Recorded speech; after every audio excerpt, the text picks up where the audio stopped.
الحمدللہ ہماری تاریخ بھی یہی ہے،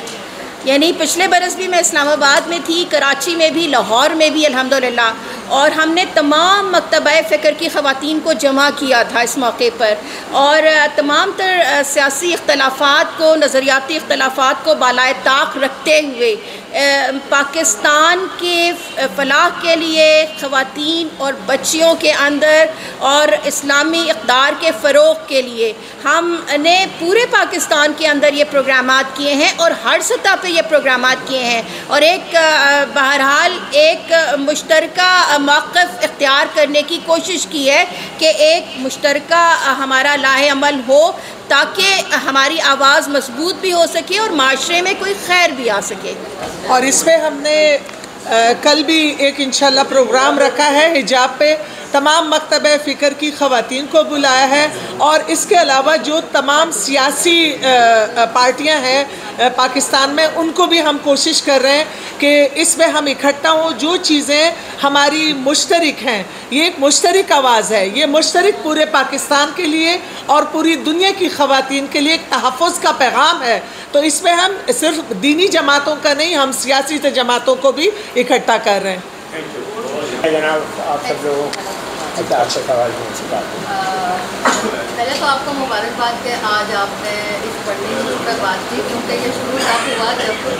مختلف یونیورسٹی میں دنیا بھر کے اداروں میں حجاب کی بےحرمتی تھی، بالکل اس کے بارے میں تو جہاں ہم لوگ ذمہ داری ڈال دیتے ہیں ایک عورت پہ جس کا گھر بے حجابی پہ اگر مشتمل ہے، اور اگر اس کے گھر میں بیٹا یا بیٹی یا کوئی بھی مسئلہ ہو گیا تو آئے گا کہ ماں نے کیا سکھایا، ٹھیک ہے، اور حجاب کا تعلق ہم نے ایک صنف پہ رکھ دیا ہے کہ وہ عورت نے کرنا ہے۔ حجاب کا مطلب ذرا ہمیں کھول کے بتائیے، حجاب کی نگاہیں نیچے رکھنے کی، خواتین کے ساتھ کس طریقے سے پیش آنا ہے، بیٹی میں، محلے میں، گھر میں، اس کے حوالے سے بھی تھوڑا سا گائیڈ کریں کہ معاشرہ، مرد معاشرہ، باپ بیٹے بھائی، تعلیمی اداروں کی کیا ذمہ داری ہے؟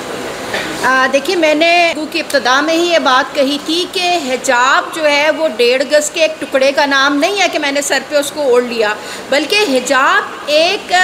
حیا کا، ایک تہذیب کا پورا ایک نظام ہے، اور معاشرے کا ہر فرد اس کی ذمہ داری بنتی ہے کہ اس تہذیب کے لیے اس کو کیا رول پلے کرنا ہے۔ اور ہم جب قرآن مجید کو دیکھتے ہیں تو اللہ تعالیٰ جب حجاب کے احکامات نازل کرتا ہے تو سب سے پہلے مردوں کو وہ غض بصر اور حفظ الفروج کا حکم دیتا ہے کہ وہ اپنی نگاہوں کو نیچا رکھیں اور اپنی شرمگاہوں کی حفاظت کریں۔ اس کے ساتھ ہی خواتین کو پھر حکم دیتا ہے کہ ان کا اٹائر کیا ہونا چاہیے، ان کا سراپا، جب وہ باہر نکلیں، جب وہ گھروں میں رہیں، اور پورا ایک نظام ہے محرم اور نامحرم اور گھروں کے اندر اور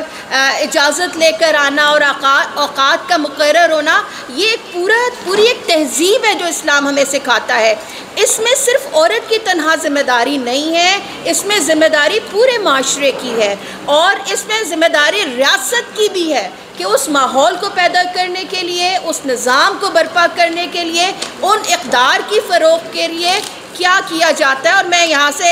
پہ یہ بات بھی کہوں گی اس موقع سے فائدہ اٹھاتے ہوئے، اس میں ایک بہت بڑا رول ہمارے میڈیا کا بھی ہے کہ وہ جو ماحول، جو کلچر ہم اپنے سوسائٹی میں پروموٹ کر رہے ہیں، ہم خود اس کو اسیس کریں کہ ہم کیا دے رہے ہیں معاشرے کو، اس کے نتیجے میں کوئی تہذیب اسلامی ہوگی، کوئی حیا اور حجاب کا کلچر ہوگا، یا معاشرہ خرابی کی طرف جائے گا۔ بہت شکریہ آپ لوگوں کا، چائے حاضر ہے۔